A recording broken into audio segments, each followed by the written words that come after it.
अस्सलाम वालेकुम। प्रोग्राम सहाफ़ी में आज बहुत बड़े एक सियासी हमारे मेहमान हैं, उनका तारफ़ भी आपको कराते चलें। इलेक्शंस बिल्कुल सर पे आ गए हैं और किसी के सर पे गिर गए हैं और 8 फरवरी को जो इलेक्शन होने जा रहे हैं उसमें सबसे बड़ा सवाल ये है कि आने वाले इलेक्शंस के बाद कौन बनेगा वज़ीर आज़म।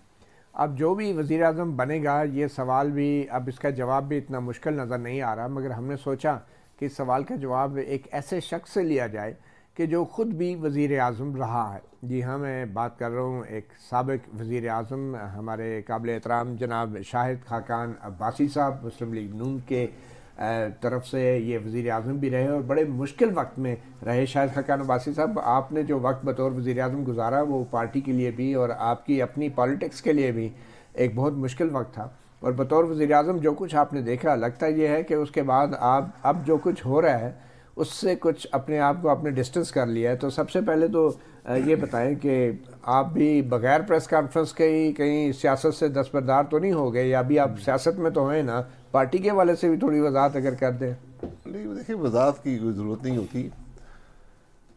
मैंने सियासत नहीं छोड़ी क्योंकि मैं सियासत को एक ज़िम्मेदारी समझता हूँ। मेरे मुल्क ने मुझ पर 36 साल इन्वेस्ट किए, कुछ तजर्बा हासिल हुआ है, कुछ सोच पाई है, कुछ हालात को समझना सीखा है।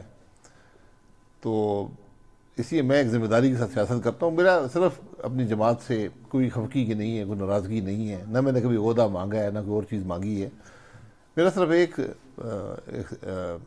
जो सियासत आज है मुस्लिम लीग नून की, उससे मेरा इत्तेफाक नहीं है, बस इतनी बात है। मैं इससे ज़्यादा ना बात करता हूँ ना कुछ। तो मैंने पार्टी को बहुत पहले ही आगाह कर दिया था, अभी हुकूमत PDM वाली चल रही थी, कि मैं इलेक्शन में हिस्सा नहीं लूँगा। तो उसके बाद मैंने ये भी फैसला किया कि मैं अपने हलके में नून लीग के ख़िलाफ़ इलेक्शन भी नहीं लड़ूँगा। मुझे बड़ा दबाव था कि आप आज़ाद लड़ें, किसी बेटे को कह दें, किसी और शख्स। तो मैंने कहा नहीं, मैं इस इलेक्शन में हिस्सा। लेकिन नून लीग को वोट भी नहीं दिलवाएंगे? नहीं, मैं नहीं, ये बात भी आपकी पूछ लिया।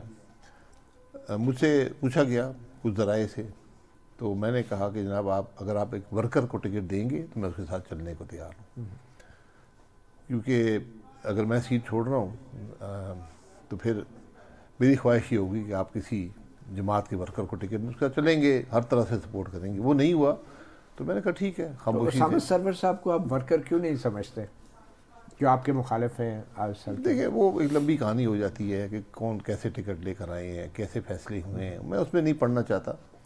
वर्कर वो होता है जो जमात के साथ जिसने वक्त गुजारा हो, जो काम करता रहा हो, उसको मैं वर्कर समझता हूँ। और बहुत से लोग थे, मुझसे उन्होंने नाम भी पूछा, मैंने एक नाम भी दिया था। बहरहाल उनकी नाम नहीं, वो मैं आपको ज़्यादा कभी बता दूंगा। तो वो एक वर्कर को, एक बिल्कुल जेन्युइन वर्कर का नाम दिया था। तो बहरहाल ये पार्टी के फैसले, मेरा उससे कोई अमल दखल उस काम में नहीं है। मुझसे पूछा गया तो मैंने अपनी राय दे दी थी। तो बाकी सियासत इंशाल्लाह जारी है, सियासत जारी रहेगी। या सियासत मैं उसको एक यकीन करें एक जिम्मेदारी के तौर पे महसूस करता हूँ। ठीक।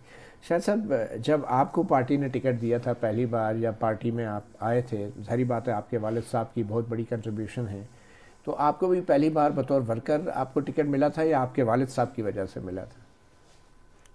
मुझे टिकट नहीं मिला था। मतलब जब पहली दफ़ा आप? मुझे टिकट नहीं मिला। अच्छा, आप खुद? मुझे टिकट नहीं मिला था। हम लाहौर से आए वापस, जब टिकट का फैसला हो गया। ये कौन से साल की बात थी? ये 1988 की बात। 88 की। उस ज़माने में ना टेलीफोन थे, ना वैसी। तो हम फ्लाइंग कोच पे वहाँ से बैठे, तो यहाँ 2 अड्डे होते फ्लाइंग कोच के। तो हम सुबह पहुँचे हैं कोई फजर के वक्त, तो दोनों अड्डों पर तकरीबन 50-60 लोग हल्के के मौजूद थे। उनको पता नहीं था कौन सी फ्लाइंग कोच पे आएंगे। तो उसके बाद उन्होंने कहा जी कि उन्होंने बताया टिकट नहीं मिला, खबर आ गई थी। तो उन्होंने कहा जी कि अब इलेक्शन हमने लड़ना है, तो आप कागज़ जमा करवाएं। और उन्होंने जो दोनों मेरे साथ जो MPA थे वाले साहब के साथ, उनको कहा कि आप अपने टिकट वापस करें और आज़ाद। तो उनका प्रेशर था। फिर एक मीटिंग हुई, वहाँ पर ये फैसला हुआ। मैं तो उस ज़माने में 13 साल से पाकिस्तान में नहीं था। मैं अमेरिका था, उसके बाद सऊदी अरब में काम करता था। कोई सियासी आपकी एक्टिविज्म नहीं थी? ना, मेरे कोई मुझसे वाकफियत नहीं थी, लेकिन लोगों ने कहा जी कि जो आपके वालिद साहब की सियासत हमें पसंद थी। मेरे वालिद साहब सिर्फ 3 साल सियासत में रहे हैं। 85 में वो आए नॉन पार्टी इलेक्शन में, और 88 में उनकी वफात हुई। तो उसके बाद लोगों ने कहा जी वो सियासत हमें पसंद थी, हल्के में ग्रुपिंग होती है। तो उस हवाले से हमने इलेक्शन लड़ा, और 2 बड़ी जमातें थीं उस ज़माने में, IJI और इत्तेहाद था और पीपल्स पार्टी थी। तो दोनों लोगों ने शिकस्त दी, मेरे तो कोई सियासत से ताल्लुक़ नहीं था। उसके बाद से मैं मुस्लिम लीग के साथ। लेकिन बाद में IJI के आप उस वक्त मैंने आज़ाद में मुंतखब हुआ, और मैंने अपना वोट बेनज़ीर भुट्टो साहिबा के ख़िलाफ़ दिया था। अपोजिशन बेंचेस से सिर्फ 4 वोट बेनज़ीर भुट्टो साहिबा के ख़िलाफ़ थे, और उस वक्त बहुत दबाव था। किसका दबाव था उस वक्त? लोगों का। अच्छा, लोगों का। जी, बहुत दबाव था। आप वो इलेक्शन का माहौल, मैं उसको बयान नहीं कर सकता कि उस वक्त क्या माहौल था असेंबली के अंदर। और आप रिकॉर्ड अगर उठा कर देखें तो मुझे अब नंबर याद नहीं है, 18 था या 20 था या 22 या 26, वो लोग जो IJI के टिकट पे मुंतखब हुए थे, उस ज़माने में खड़े होकर वोट देना पड़ता था प्राइम मिनिस्टर के हक़ में या उसके ख़िलाफ़। और प्राइम मिनिस्टर उस वक्त सीटिंग अभी मखलूत थी, यानी पार्टी के लोग हर जगह बैठे होते थे, तो खड़े होकर आपको वोट देना पड़ता था, क्योंकि प्रेसिडेंट नॉमिनेट करता था एक शख्स को कि तुम इत्तेमाद का वोट लो। तो 26 यानी इस नंबर 18 से 26 का नंबर है, जिसको आप वेरीफाई कर सकते हैं असेंबली के रिकॉर्ड से। वो लोग उठकर लॉबी में चले गए, उन्होंने बेनज़ीर साहिबा के खिलाफ वोट नहीं दिया था। लेकिन हम 4 लोगों ने, जिसमें बेगम आबदा हुसैन थी, रशीद नवानी साहब थे, खिज़र हयात कसूरी साहब थे, और मैंने। और हमीद गुल साहब? नहीं, हमीद गुल साहब उसमें नहीं थे। नहीं, उस वक्त के जनरल फैज़ जो थे उनका कोई दबाव नहीं था? नहीं, उनका नहीं। IJI के बारे में तो सुप्रीम कोर्ट तक ने भी बड़े उसमें बनाने में होगा। मैं वो कर रहा हूँ कि जब बेनज़ीर साहब ने इत्तेमाद का वोट लिया तो इतने लोगों ने हक में वोट दिया, इतने लोगों ने खिलाफ। कहा यह जाता है कि वो जो बेनज़ीर साहिबा के खिलाफ बाद में एक अदम एतमाद की भी कोशिश की गई जी, तो उसमें भी आप पेश थे? अदम एतमाद में मैं, हालांकि मेरे साथ सिर्फ 1 साल भी नहीं मुझे सियासत में हुआ था, क्योंकि वो मरी में थे सारे लोग। तो अब आपको नवाज शरीफ साहब उसके सारे हकायक से मैं वाकिफ हूँ, वो बहरहाल ये तारीख का हिस्सा है। अब आपको क्या एतराज़ है अगर नवाज शरीफ साहब अभी भी वही सियासत कर रहे हैं जो आप 88 में करते रहे, क्योंकि जाहिर बात है IJI का आप साथ देते रहे, तो फिर अब आपको क्या एतराज़ है नवाज शरीफ साहब की? मैंने IJI के साथ नहीं दिया। अच्छा, मैं आज़ाद मुंतखब हुआ था, लेकिन वोट उसी तरफ डाल हाँ, मेरे लिए आसान रास्ता ये था कि बेनज़ीर साहिबा को वोट दे देता। मुझे वजारत की भी ऑफर थी, बहुत सी बातें थी। कोई एस्टैब्लिशमेंट का रोल नहीं होता था? यार मैंने नहीं देखा। अच्छा, आपने? मैंने नहीं देखा, लेकिन उस वक्त एक अखबार में एक कोशिश हुई थी कि बेनज़ीर साहिबा को यानी इत्तेमाद का वोट लेने के लिए ना कहा जाए, क्योंकि सदर का इख्तियार था कि वो किस शख्स को कहता है। तो अगर वो जतोई साहब को कह देते तो ये मुमकिन था कि जतोई साहब अक्सरियत हासिल कर लेते। बहरहाल आप तस्लीम करते हैं कि IJI के हवाले से असगर खान केस में जो सुप्रीम कोर्ट में हकायक सामने आए, खुद लेफ्टिनेंट जनरल असद दुरानी जो उस वक्त TGI थे और MI भी थे उस वक्त, और बाद में फिर एक ब्रिगेडियर अहमद साहब का भी हल्फिया बयान आया कि किस तरह पैसे तकसीम करके IJI बनवाई। तो किरदार तो उस वक्त भी आपके दौर में भी सियासत में बहुत है एस्टैब्लिशमेंट, वो तो सुप्रीम कोर्ट के फैसले में कहा गया है 90 के इलेक्शन चोरी किए गए, और आप भी मानते हैं इस बात को? मैं तो हर इलेक्शन की बात करता हूँ। नहीं, 88 के इलेक्शन थे, 88 के इलेक्शन थे जहाँ बेनज़ीर साहिबा ज़्यादा वोट लेगी। फिर 90 में क्या हुआ? 90 में फिर IJI बनी थी। फिर आप उस वक्त वो तो देखिए, वो तो एक इंटरफियरेंस पोल पे रही है ना, लेकिन कम अज़ कम मैं ये पूरे दावे से कह सकता हूँ कि मैंने कभी कोई सियासत में किसी से फ़ायदा नहीं हासिल किया। वो आपकी बात, या ना किसी ने मुझसे रब्ता किया। मुझसे रब्ता हुआ 2002 के इलेक्शन में, बहुत दबाव था कि आप शामिल हो जाएं काफ लीग में, अजहर साहब के पार्टी में आ जाएं, ये वो। जनरल एहसान ने रब्ता किया था किसने? वो अभी आला सतह पर बहुत से राब्ते थे। अब तो ले लें, बहुत अरसा एहतियाम नहीं, वो ठीक है, वो देखिए जो आदमी जिंदा, एहतियाम ज़मीर साहब। अच्छा, उनसे मेरा एक ताल्लुक भी था उनके वालिद साहब की वजह से, तो काफ़ी दबाव था। ज़मीर की आवाज़ पे आपने वोट नहीं दिया? नहीं, नहीं, वो मेरी उनसे वफात तक उनसे एक दोस्ती बन गई उसके बाद। और वो काफ़ी ज़िंदगी में बड़ी मुश्किलात से वो गुजरे, और मैंने उनको एक लेकिन उन्होंने आपसे प्रेस कॉन्फ्रेंस नहीं करवाई या आपसे चिल्ला नहीं कटवाया? नहीं, वो नहीं, बड़ी मोहब्बत से बात करते थे, और हमेशा वो कहते थे मैं आपके घर आऊँगा। तो मैंने अगर आपसे ये कहा जाए कि आप जो 2017 में वज़ीर आज़म बने, तो आपके वज़ीर आज़म बनने तक आपकी सियासी परवरिश में इस्टेब्लिशमेंट का भी बहुत बड़ा रोल रहा है, तो ये गलत तो नहीं होगा? ये गलत होगा। अच्छा, मेरा कभी इस्टेब्लिशमेंट से कोई ताल्लुक नहीं रहा। नहीं, अब सियासत जिन हालात में की है उसमें तो मुमकिन ही नहीं। जिन हालात में मेरा बराह रास्त कोई ताल्लुक नहीं था, मुझे नहीं पता कि कब मदद हुई या नहीं हुई, और ये हकीकत हर इलेक्शन में इंटरफियरेंस हुई है। कभी किसी को हराया गया, कभी किसी को जिताया गया। 2002 में बड़ी एक सख्त किस्म की बहुत सख्त दबाव था। उससे पहले मुझे एग्जैक्टली दबाव था क्या, वो थोड़ा सा वजाहत कर देंगे, किस चीज़ के लिए दबाव था? 2002 दबाव था कि आप काफ लीग में आ जाएं, आप काफ लीग ज्वाइन करें, मियां अजहर साहब की पार्टी में आ जाएं।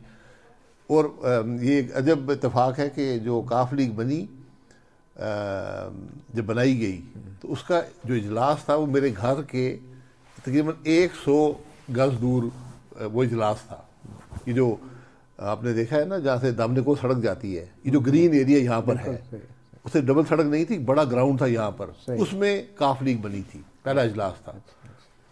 तो एक ब्रीडर साहब थे जो लाहौर से आते थे, और आपसे रब्ता भी किया उन्होंने? जी, मेरे पास वो घर आके 4 घंटे बैठे रहे। मैंने उनसे कहा, मैं देखे ब्रीडर साहब आपने उन्हें कन्विंस कर लिया कि नहीं, मैंने कन्विंस नहीं किया। मैंने उनसे कहा, मैं देखे मैं 2 साल जेल काट आया हूँ, मुझे आप जेल भेज देंगे, मैं फिर चला जाऊँगा। मैं जब जेल गया था तो मैं, आप यकीन करें, 5 से 7 साल की नीयत से गया था कि ये गुजारना पड़ेगा। आपकी बातों से तो लगता है कि आपके लिए कोई अनोखी बात नहीं है इस्टेब्लिशमेंट का, जो सियासतदानों से रब्ता करना या इवन डील करना। तो आपसे अब मैं वक्फा लेते हैं, एक छोटी सी आपसे जानने की कोशिश करूँगा, तो इसमें बेचारे नवाज शरीफ का क्या कसूर है? आप अगर कोई डील कर रहे हैं तो इसमें आपको क्या एतराज़ है? एक छोटी सी ब्रेक लेते हैं सर, वापस आते हैं। साबिक वज़ीर आज़म शाहिद खाकान अब्बासी हमारे साथ मौजूद हैं, और फिर हम बात करेंगे मौजूदा सियासी सूरत हाल पे और उन इलेक्शंस के हवाले से जिनके नताइज बज़ाहिर जो हैं वो हम पहले से ही देखने को मिल रहे हैं। एक छोटी सी ब्रेक के बाद।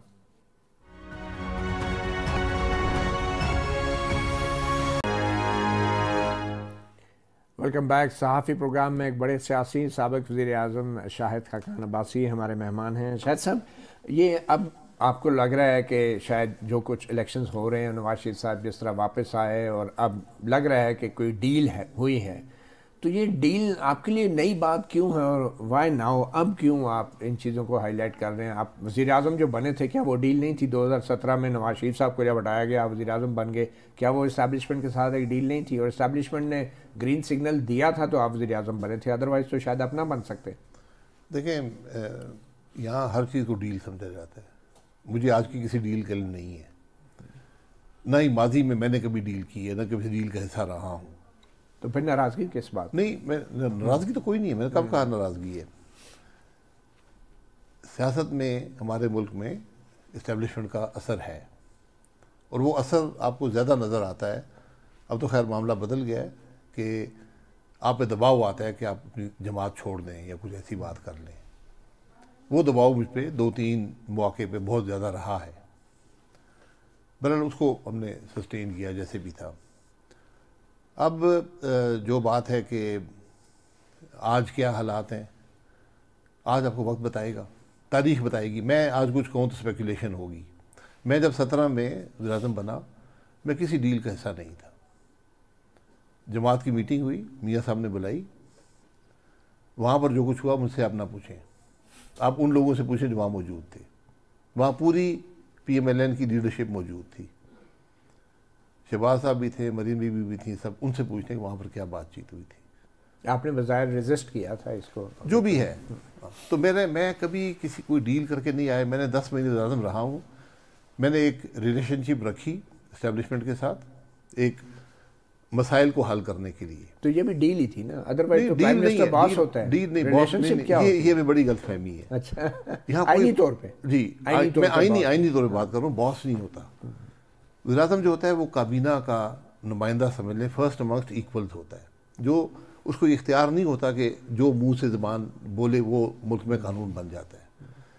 फ़ौज का एक हकीकत है, सर्विस की एक हकीकत है, आपने रिलेशनशिप आप बिल्ड करते हैं, दो लोग हैं ना, उसको आप कैसे मेंटेन करते हैं। तो मैंने दो लोग नहीं सर, आइन में कमांड एंड कंट्रोल है फेडरल गवर्नमेंट का जी, कमांड रिलेशनशिप या दो लोगों की बात में अशखास ही होते हैं ना, आइन तो बात नहीं बोलता नहीं है ना, ये इदारे तो नहीं बोलते ना, दो लोग हैं।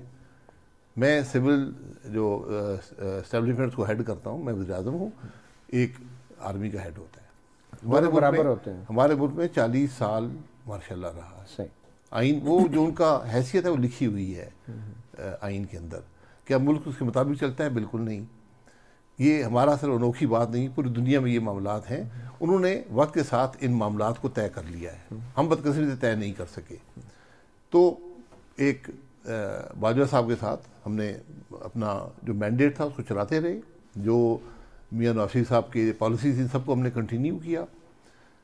मामलात होते रहे, यहाँ धरना भी हुआ, बलूचिस्तान गवर्नमेंट भी आपको पता है तोड़ दी गई, चोरी हो गई, सेनेट का इलेक्शन चोरी हो गया। ये सब किसने किया अब आप बता? मैं जिसने कि मैं तो ये तारीख पे छोड़ देता हूँ। मैं ये देखिए आप वज़ीर-ए-आज़म थे ना, आपको तो पता होगा। नहीं पता, मैं स्पेकुलेशन ही कर सकता हूँ। अच्छा नहीं, एज अ प्राइम मिनिस्टर आप स्पेकुलेशन तो नहीं करेंगे ना, आपको पता होगा। स्पेकुलेशन नहीं होती, आपके पास रिपोर्ट्स आती हैं कि ये हो गया वो हो गया, वो रिपोर्ट्स आप वेरीफाई कैसे करेंगे? मैं आपको बात कर दूं कहेंगे देखिए इनको पता था हुकूमत चोरी को, ये सब मामलात हुए हैं।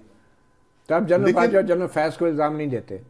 भाई मैं इल्ज़ाम उस वक्त दूंगा जब कोई उनके खिलाफ कंप्लेन करेगा। 2018 के इलेक्शन चोरी नहीं हुए, उस पर आ जाते हैं। तो हुकूमत चलती रही, हुकूमत काम करती रही, हमने आखिरी दिन भी काम किया। अगर मेरे ये हो रहा था जो कुछ एक एक्स्ट्रा कॉन्स्टिट्यूशनल या जो भी मामलात थे ये हुए, ये हमारी तारीख का हिस्सा है, लेकिन हम हुकूमत भी चलाते रहे। तो इसलिए आपके ये कहना कि वज़ीर-ए-आज़म बेइख्तियार होता है, इख्तियारात नहीं है, इख्तियारात आपके पास होते हैं। कुछ मामलात में इंटरफेरेंस होती है, इसमें ये भी एक हकीकत है, वो नहीं होनी चाहिए, वो वक्त के साथ दूर होती है, लेकिन आप रिलेशनशिप मेंटेन रखते हैं, मुल्क चलाते रहते हैं, मुल्क के मसाइल हल करते रहते हैं, आगे बढ़ते रहते हैं। अगर मैं सिर्फ ये कह दूँ जी मेरे पास आज जो वज़ीर-ए-आज़म हज़रात के इख्तियार नहीं थे जी, मैं क्या करता? नहीं तो आप नवाज शरीफ भी तो यही कर रहे हैं ना, तो ठीक नहीं कर रहे जी, वो मुल्क चलाते हैं, आगे बढ़ते हैं। मैं कहता हूँ बिल्कुल ठीक कर रहे हैं। तो कोई डील तो नहीं है ना? कोई भी डील मेरे कोई नज़र में तो कोई डील नहीं है, लेकिन नहीं वो आपको तारीख बताएगी ना। अच्छा नहीं, अब मेरा सिर्फ जो मैं इख्तलाफ मैंने आपको बता दिया है, वो आज की जो सियासत है, जो इक़्तिदार की सियासत है, हर कीमत पर इक़्तिदार। क्या करना चाहिए था नवाज शरीफ? मैं उस बात को छोड़, मैं उसमें नहीं जाता। देखिए जो उन्होंने फैसला किया उनका फैसला है, मेरा उस बात से इत्तेफाक नहीं है। अगर आप होते क्या करते हैं? किस चीज़ पे आपका किस बात पर? किस बात? मतलब आपने कहा ना कि आपका इत्तेफाक नहीं है, किस चीज़ पे इत्तेफाक नहीं? उन्होंने ऐसा क्या कर दिया? मैं उस डिटेल में नहीं जाना चाहता। कोई एक बात, मैंने आपको कह दिया ना कि इक़्तिदार बराए इक़्तिदार का मैं कायल नहीं हूँ। क्यों? आप हर कीमत पर इक़्तिदार का वो तो सियासत कर रहे हैं, उनकी पार्टी है, जो फैसले हो रहे हैं अदालतें कर रही हैं। मैं उनके बिल्कुल फैसले से, उनका मर्जी है, जो मर्जी फैसला करें, मैं उसका हिस्सा नहीं बनना चाहता। तो आप भी तो इक़्तिदार के लिए सब कुछ करते रहे, नवाज शरीफ ने ऐसा क्या मुख्तलिफ कर दिया? ये भी आपको गलतफहमी है। क्या मुख्तलिफ क्या किया? मैंने 35 साल सियासत की है, 25 साल अपोजिशन में गुजारे हैं, मैं इक़्तिदार में गुजार सकता था। नहीं आप वज़ीर-ए-आज़म भी तो बने ना सर। जी ये मेरी जमात की मेहरबानी है, मुझे जिम्मेदारी दी और मैंने जिम्मेदारी निभाई है। क्या प्रॉब्लम मेरी जिम्मेदारी निभाई है। अभी आपके ख्याल में जो इलेक्शन हो रहे हैं या जो इलेक्शन हो रहे हैं वो आपके सामने हैं, उनको तारीख अच्छी तरह जज नहीं करेगी, उसको तारीख और उसके असरात मुल्क पे होंगे, सिर्फ ये बात है। क्या इसमें खामी है? आपको वक्त बताएगा। मैं आज तो इलेक्शन हो रहे हैं ना, क्या खामी है आप पता कर लें क्या हो रहा है। थोड़ा सा आप बुला लेना। आज जो पुलिस कर रही है, जो दीगर इदारे कर रहे हैं, एंटी करप्शन लोगों को बुला रहा है उम्मीदवारों के पीछे, ये इलेक्शन पे उंगली इसमें सिर्फ पुलिस कर रही है या निगरानी हुकूमत कर रही है? सर मुझे नहीं पता ना, मैं तो इलेक्शन नहीं लड़ रहा ना। ये सब कुछ अब्दुल्ला काकड़ सब कर रहे हैं सर। मैं तो इलेक्शन इसलिए नहीं लड़ रहा ना। अच्छा कि मैं इस खराबी का हिस्सा नहीं बनना चाहता। ये थोड़ा बहुत तजर्बे की रोशनी में तो बता दें सर। मेरा तजर्बा इलेक्शन कराने का नहीं है। मुझे अब जब इंटरिम, मुझे बहुत लोग आप इंटरिम वज़ीर-ए-आज़म बन रहे हैं, यार मैं क्या, मेरा इंटरिम से क्या ताल्लुक है? तो वो जब इलेक्शन में करवाऊंगा तो फिर आपको बता दूंगा। जो इमरान खान को जो सज़ाएं हो रही हैं, आप समझते हैं कि ये सारा एक सियासी इंजीनियरिंग का हिस्सा है? ये आपको 5 साल के बाद पता लगेगा। आज तो आप सजा दे रहे हैं। नहीं, आपके देखिए इंसाफ इंसाफ का निज़ाम जो है हमारे मुल्क में नई बात नहीं है। मैं मियाँ साहब के साथ बैठा हुआ था जब उनको 25 साल कैद हुई थी। वो कैद कितने दिन कायम रही थी? तो उसका भुट्टो को फांसी लग गया। आज हर आदमी जो जज था वो कह के गया जी मैंने प्रेशर में फैसला किया। बेनज़ीर भुट्टो के साथ हुआ, आसिफ ज़रदारी के साथ हुआ, मियाँ साहब के साथ फिर हुआ, मरीम बीबी के साथ हुआ। ये कोई नई बातें नहीं है। आपके साथ भी हुआ? नहीं, हम तो अदालतें, हम तो 9 साल पहले अदालतों में रहे हैं। अभी फिर आज 4 साल हो गए 2 अदालतों में फिर रहे हैं। अभी भी 2 हफ्ते में हर महीने 2-3 पेशियाँ होती हैं 2 अदालतों में। सर ये बता दें कि क्या मौजूदा सूरत हाल में इंतखाबी अमल में इलेक्शन में इस्टेब्लिशमेंट का कोई किरदार है? हमेशा है और हमेशा रहेगा। ये मनफी है मस्बत है क्या है? सर मस्बत हो या मनफी हो, मामला मुल्क का आइन के मुताबिक चलना चाहिए। अब आप अगर आज इंटरफेरेंस हो जाएगी, इलेक्शन मुतनाज़ा हो जाएंगे, फिर क्या मुल्क चल पाएगा? नहीं, 18 के बाद भी चल रहा है।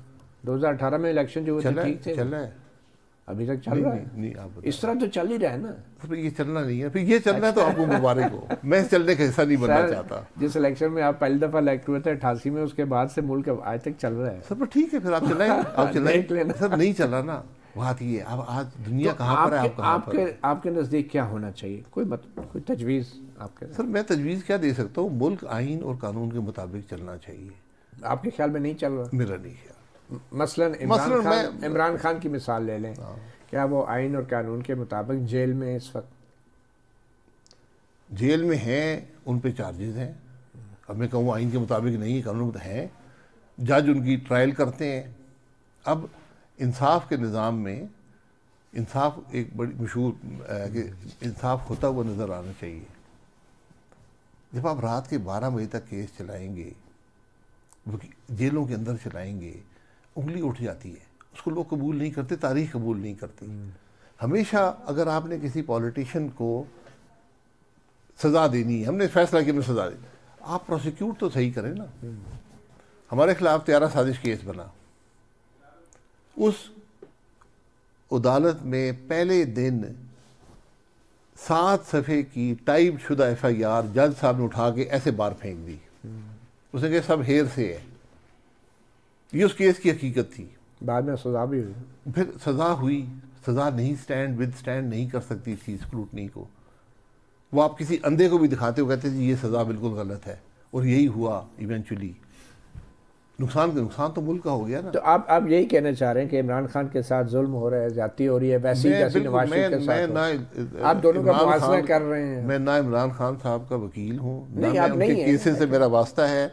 मैं सिर्फ ये कहता हूँ कि आपने प्रोसिक्यूट करना था, खुली अदालत में करते, इत्मीनान से करते, जैसे बाकी केसेस चलते हैं, ताकि उस पर कोई इबाम ना रहता, कोई उंगली ना उठा सकता। ड्यू प्रोसेस की जिस आदमी ने कानून तोड़ा हो उसको जवाबदेह होना चाहिए, चाहे वो वज़ीर-ए-आज़म वो जिसको आप और मैं मुल्क में बादशाह समझते हैं कि वज़ीर-ए-आज़म बादशाह बन जाता है। वो वज़ीर-ए-आज़म बादशाह नहीं होता, उसके पास कोई इख्तियारात नहीं। कौन होता है बादशाह हमारे मुल्क में? बादशाह नहीं होता ना, कोई भी नहीं होता। नहीं, कोई बादशाह। और ये अभी जो कुछ भी हो रहा है जिस पे आपको एतराज़ है, इसका जिम्मेदार कौन है? जिम्मेदार तारीख बताएगी आपको कौन जिम्मेदार है, क्या हुआ ये भी तारीख बताएगी। तारीख तो ना आप आज कह सकते हैं ना मैं कह सकता हूँ। 75 साल हो गए, अभी भी आप नहीं कह पा रहे। सर आप भी नहीं कह पा रहे। तो फिर इसमें दूसरों का क्या? देखिए मैं एक जिम्मेदार आदमी हूँ ना, मुझसे आप सवाल कर रहे हैं, तो मैं जिम्मेदारी सी बात, इसके पास मेरे पास सबूत होगा, मैं वो बात करूँगा। चलिए मैं एक छोटी सी ब्रेक लेता हूँ सर। ब्रेक के बाद फिर आगे बहुत सी अहम बातें हैं जो जाननी हैं। साबिक़ वज़ीर-ए-आज़म शाहिद खाकान अब्बासी हमारे साथ मौजूद हैं। Welcome back. सहाफ़ी प्रोग्राम में एक बड़े सियासी साबिक़ वज़ीर-ए-आज़म शाहिद खाकान अब्बासी हमारे साथ मौजूद हैं। शाहिद साहब, धांधली हो रही है या नहीं हो रही? और 8 फरवरी को भी धांधली होगी? मेरे भाई मैं इलेक्शन नहीं लड़ रहा हूँ। आप मुझे बार-बार पूछते धांधली हो रही है नहीं हो रही। नजर आ रहा है। जरा बाहर निकले ना। जब उम्मीदवारों के पीछे पुलिस भाग रही है, उम्मीदवार आगे आगे भाग रहे हैं, पर्चे हो रहे हैं, एंटी करप्शन के आ रहे हैं, वर्करों के ऊपर आ रहे हैं, ये क्या हो रहा है? ये चीफ इलेक्शन कमिश्नर साहब ये अगर आंखें बंद हैं तो ये आंखें खोल लें, क्योंकि ये अगर इलेक्शन मुतनाज़ा हो गए, आप यकीन करें मुल्क का बहुत नुकसान होगा, बहुत नुकसान होगा। और ये जो सियासत और जमहूरी अमल है और सियासतदान हैं, इनके ऊपर सवाल उठ जाएगा ना। फिर जो हुकूमत आएगी लोग नहीं मानेंगे। इमरान खान को क्या मसला था, एक चोरी शुदा इलेक्शन से आया था, क्यों उसकी हुकूमत नहीं चली, मुझे बताए ना। ये हम इन कुर्सियों में कोई ताकत नहीं, लेकिन इमरान खान को हटाने में क्या अवाम का कोई किरदार था? अवाम का नहीं था, अवाम के नुमाइंदों का था। अच्छा। उनका कसूर है कि हटाया है। इमरान खान साहब भी तस्लीम कर चुके हैं और बाजवा साहब भी तस्लीम कर चुके हैं कि इमरान खान साहब अक्सरियत खो चुके थे। मैं कहूँ या ना कहूँ, वो दोनों कह चुके हैं कि हमने बंदे पूरे करके दिए एतमाद के वोट में, तो बात खत्म हो गई। अच्छा सर, अब ये बताएं क्या नज़र आ रहा है, नवाज शरीफ साहब वज़ीर आज़म बन जाएंगे? नहीं, मुझे नहीं पता। जो भी जमात हासिल करेगी ज़्यादा सीटें, और तवक्को यही है कि PMLN हासिल करेगी, तो उसका वज़ीर आज़म नवाज शरीफ साहब को ही होना चाहिए। ये सीटें हासिल करेगी या दे दी जाएंगी? सीटें हासिल की जाएंगी या दे दी जाएंगी? अवाम दे देंगे। अच्छा, अवाम दे देंगे। अवाम भी दे देते हैं, हम भी दे देते हैं, हासिल भी हो जाती हैं। अच्छा, मैं मिल मिला के देखिए, मैं आपसे ये कह रहा हूँ कि हमने कुछ सीखा नहीं है बदकिस्मती से। कैसा हो कुछ सीख लें, इसलिए मुल्क नहीं चल रहा, मुल्क नहीं चलता, प्रॉब्लम हमारा ये है। अच्छा, आपको पार्टी के अंदर एक ये भी एतराज़ है मरीम नवाज की क़यादत के ऊपर? कोई एतराज़ नहीं, कोई एतराज़ उनके सियासत पे, मैंने इलेक्शन लड़ने पे। आज से 3 साल पहले मरीम बीवी और मियाँ साहब दोनों को बताया था कि हम नवाज शरीफ साहब के साथी हैं। अगर एक जनरेशनल चेंज आता है पॉलिटिकल हमारी पार्टी की लीडरशिप में, तो फिर मैं उसका हिस्सा नहीं बन सकता। मैंने कभी भी जब ये उम्र का एज गैप की वजह से, देखिए एक तरीका होता है ना, हमने देखा भी था, तो क़यादत कर सकते हैं। हमने पार्टी में बहुत से बुजुर्ग लोग होते हैं। जी बिल्कुल, ये उनकी चॉइस है ना, मुझे एतराज़ नहीं है। मैंने कहा मैं वहाँ पे नहीं हूँगा। क्या वजह क्या? देखिए मेरा अपना एक तरीका है जिंदगी गुजारने का। मतलब आपका थोड़ा सा जैसे अफवाज में होता है ना सीनियर और जूनियर, तो सीनियरिटी और जूनियरिटी के उसमें नहीं, सीनियर जूनियर की बात भी नहीं है। मैंने पार्टी का ओहदा कभी रखा ही नहीं है, मैं तो सबसे जूनियर हूँ। मैं तो इस बात में भी तैयार था कि मैं इलेक्शन में हिस्सा लेके आखिरी बेंचेस पे बैठ जाया करूंगा। तो इलेक्शन में हिस्सा आपने क्यों नहीं लिया? कुछ लोगों का ये ख्याल है कि आपने अपने हलके के लिए कोई काम नहीं कर सके, इसलिए आपके पास कोई प्रेजेंट करने के लिए नहीं था। अगर आप टिकट मांगते तो पार्टी आपको इनकार कभी ना करती, ये भी वो कह रहे, लेकिन आपने नहीं मांगा, शायद इसलिए कि आप हल्के में राय होगी। मेरा से इत्तेफाक नहीं, मैंने 6 महीने पहले कह दिया मैं इलेक्शन नहीं लड़ूंगा।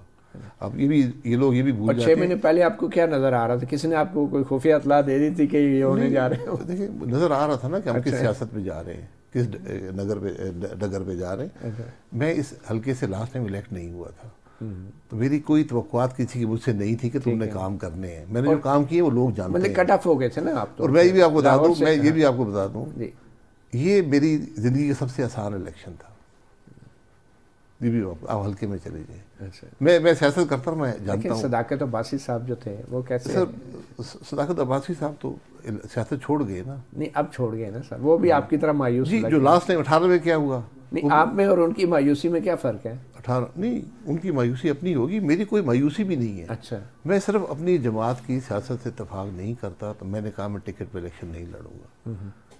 और चूंकि ये जमात मैंने ही बनाई थी हल्के में, तो मैंने कहा मैं उसके खिलाफ भी, मैं लोगों को डिवाइड नहीं करना चाहता, तो आगे अपनी सियासत का अपना मैं फैसला करूंगा। और बैरिस्टर मुस्तफ़ा नवाज खोखर ने और चंद मिफ्ता इस्माइल साहब ने, उन्होंने पाकिस्तान को दोबारा तसव्वुर करने का, तसव्वुर नो पाकिस्तान का पेश किया था। तो वो क्या 8 फरवरी के इलेक्शन के बाद दोबारा आप एक्टिव हो जाएंगे कोई मिडिल ग्राउंड तलाश करने के लिए, कोई मतबादल क़यादत के लिए? मुतबादल क़यादत की बात नहीं होती, सोच की बात होती है। सॉरी, सोच की बात है। आज जितनी जमातें हैं ये सब इक़्तिदार में रह चुकी हैं। आप अब लंबा अरसा ना लें, सिर्फ 2 साल ले लें। PTI भी रही है, बाकी सब जमातें भी रही हैं। तो आप भी तो इक़्तिदार में रहे हैं, इसमें नया क्या है? आपके पास नई चीज़ क्या है? नहीं, मैं इक़्तिदार में कब रहा हूँ? नहीं, आप प्राइम मिनिस्टर तो रहे ना। जी मैं रहा हूँ ना, मैं उसका जवाब दे भी हूँ, मैं उसका जवाब भी दे दूँगा। बात ये नहीं है, बात एक सोच की है। आज कोई नौजवान लोग आके पाकिस्तान को रीइमेजिन करते हैं, तो ये तो सब वही हैं जो हुकूमत में भी रहे हैं, वजीर रहे हैं, वजीर आज़म रहे हैं। उसको आप कबूल ना करें, आप ना करें। मैं तो एक सोच की बात कर रहा हूँ ना। आज जो जमातें हैं सब इक़्तिदार में रह चुकी हैं, उनके पास आज कुछ कहने को नहीं है। वाकई इक़्तिदार में रही है, वाकई इक़्तिदार था या कोई और हुकूमत चलाता था? वो चलाता था तो इस्तीफा देते और घर चले जाते। आपके होते हुए आप खुद कहते हैं साथ लेके चलना पड़ता है, तो हुकूमत तो आपकी अपनी भी नहीं थी। मुझे कभी मसला नहीं हुआ, मेरी हुकूमत थी, आखिरी दिन तक हुकूमत थी, मैंने फैसले भी किए, आईनी तरमीम भी की है। मसला तो मौलाना काकड़ साहब को भी कोई नहीं है, और आपने और उनमें क्या फर्क है? अगर आप ये कहें कि मैं स्याह सफ़ेद का मालिक बन जाता हूँ वज़ीर-ए-आज़म बन के, तो ये बात नहीं होती। आपको काबीना कैरी करनी पड़ती है, कोलिशन पार्टनर्स कैरी करने पड़ते हैं, अपनी पॉलिसी को आगे बढ़ाना पड़ता है, गिनती पूरी रखनी पड़ती है। ये सब काम दलील से होते हैं। तो अगर आपने अपना ईमान बेचना हो तो आप बेच सकते हैं। अगर आपको तकलीफ हो रही है, काम नहीं कर पा रहे, तो इस्तीफा दें और घर चले जाएं। अच्छा सर, सादा अक्सरियत मिल रही है किसी पार्टी के सिलेक्शन में? नहीं, मेरा नहीं ख्याल सादा अक्सरियत को हासिल कर पाएगा। अच्छा, तो ये कैसे बनेगी हुकूमत आपके? कोलिशन गवर्नमेंट, पाकिस्तान में कोलिशन गवर्नमेंट ही बेहतर रहती है। अच्छा, क्योंकि फिर वो आपकी तस्वुर जो है ना वज़ीर आज़म का, वो बन जाता है जो बादशाह बन जाता है वज़ीर आज़म। तो आप क्या, जो हमारी तो भी रहती है, वज़ीर आज़म को बादशाह होना चाहिए, हर काम दुनिया का उसको करना चाहिए। तो इस तरह होता नहीं है। जो आज़ाद उम्मीदवार हैं, जो पीटीआई का बल्ले का निशान भी अब नहीं है, तो क्या वो भी कोई किरदार अदा करेंगे इलेक्शन के बाद? उनका भी कोई इक़्तिदार में कोई रोल होगा या हिस्सा होगा? सर मुझे नहीं पता कितनी नंबर इलेक्ट होता है, क्या वो अपनी आखिर जमात से टिकट होल्डर हैं। पीटीआई ने टिकट अनाउंस किए हैं। जो निशान लिया गया, निशान की बात नहीं है ना। आपके ख्याल में वो फैसला कानूनी है? आप एक जमात के जब टिकट लेते हैं, उसका वोट हासिल करते हैं जमात का, तो फिर आपकी एक अखलाकी जिम्मेदारी भी होती है, कानून जो मर्जी कहे। और आपने जब कागज़ जमा कराए उस पर लिखा है कि मैं पीटीआई का मेंबर हूँ और मैं पीटीआई की तरफ से इलेक्शन लड़ूंगा, ये भी लिखते हैं आप। तो जो निशान का लिया गया है, ये फैसला आपके ख्याल में कैसा था? ये टेक्निकलिटी पे लीगली आप इसको दुरुस्त करार दे सकते हैं, लेकिन जो इलेक्शन के माहौल के अंदर ऐसा फैसला होना इलेक्शन को मुतनाज़ा बना देता है। आपके ख्याल में इमरान खान किसी डील की तलाश में है?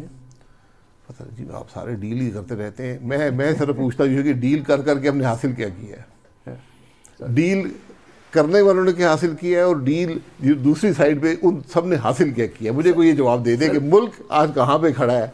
डील अब तो यहाँ पर आप इलाज कराने जाएं वो भी डील है, वहाँ से वापस आ जाए वो भी डील है, आप इलेक्शन लड़े वो भी डील है।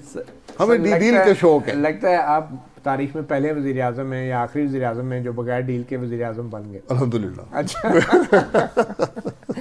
बहुत शुक्रिया साबिक़ वज़ीर आज़म शाहिद खाकान अब्बासी, जो इलेक्शन लड़ तो नहीं रहे मगर अभी भी लड़ रहे हैं असूलों पर और अपनी सोच के हवाले से। 8 फरवरी के बाद जो भी सूरत हाल होगी उसमें यकीनी तौर पे शाहिद खाकान अब्बासी साहब और इनके दूसरे साथी जिन्होंने पाकिस्तान को एक नए अंदाज से तस्वर करने की कोशिश की है, उनका भी यकीनन ज़रूर कोई ना कोई किरदार होगा। सहाफ़ी प्रोग्राम से इतना ही, इजाज़त दीजिए, अल्लाह हाफ़िज़।